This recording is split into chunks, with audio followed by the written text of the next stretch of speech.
Hello, YouTubers. Welcome to Level-Headed News. This is your host, Brenda, and I have another special edition for you. I found a couple really good articles here that I think are of interest. Both of them are about Obama. Um, First one is off of BizPack Review, and it says, I seem foreign. Obama, CNN use race baiting like never before as president bids farewell.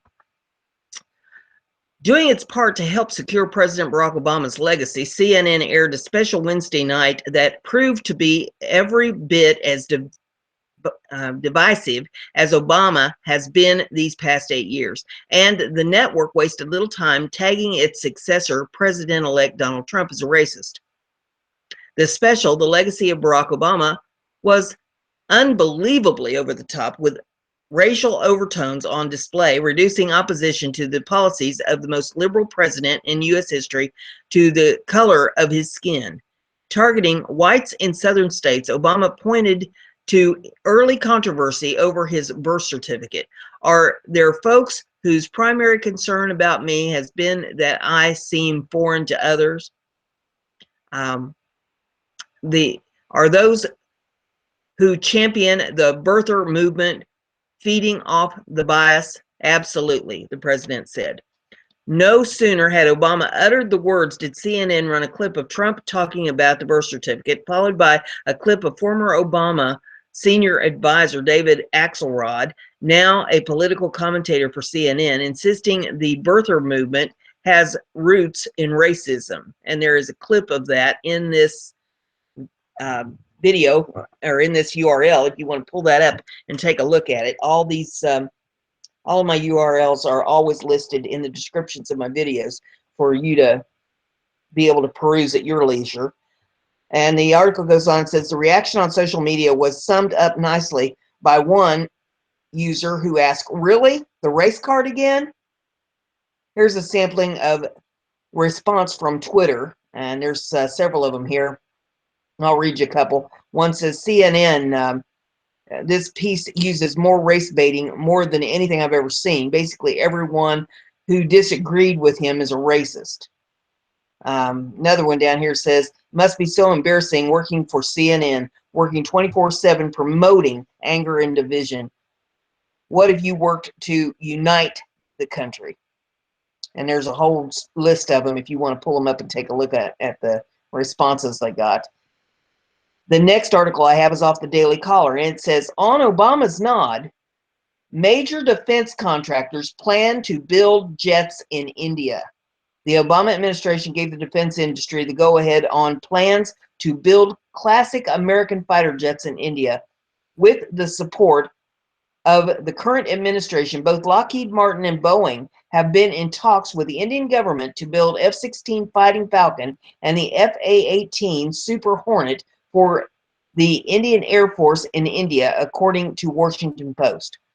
The companies intend to move their production facilities to India. Lockheed may relocate its entire F-16 assembly line, moving manufacturing from Texas to India. While the F-16 has been produced in other countries through joint ventures before, this could be the first time the entire assembly line has been moved abroad. The F-16 may be produced exclusively in India. Furthermore, in addition to manufacturing and exporting U.S. fighter aircraft, India will also be involved in supporting thousands of F-16s operating worldwide. Having strengthened cooperation with the Indian military in recent years, these deals have been full support of the Obama administration. Between discussion and working groups and growing presence of U.S. defense industry in India, we are optimistic about the future of co-developing and co-producing defense systems, Air Force Secretary Deborah Lee James said during her visit to New Delhi in August. Secretary of Defense Ashton Carter will head to India this week, where procurement will likely be discussed further. India is eager to modernize its Air Force to offset Chinese and Pakistani advancements.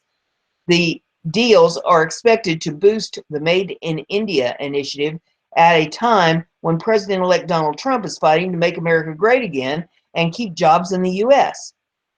The deal with Lockheed could create 1,000 new jobs for India.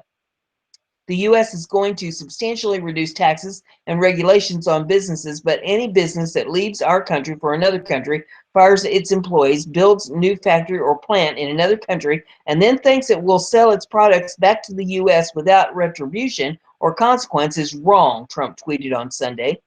Please be forewarned prior to making a very expensive mistake. The United States is open for business, he concluded. On the campaign trail, Trump repeatedly criticized foreign countries for stealing U.S. jobs. Lockheed asserts that the deal with India will not cost U.S. jobs. It doesn't take jobs away from the U.S., it exceeds existing jobs, and not just for Fort Worth, but for many other companies around the U.S. that build parts for F-16s.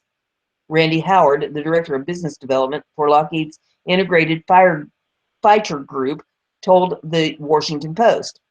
The U.S. is phasing out the outdated F-16 for its own use and embracing newer programs like the F-35. The deal goes through around 300 mechanics at Fort Worth may be transferred to F-35 assembly line, and other Lockheed employees will be given the opportunity to apply for new jobs affiliated with the company's newer programs. The F-16 is still one of the most widely used aircraft in the world today.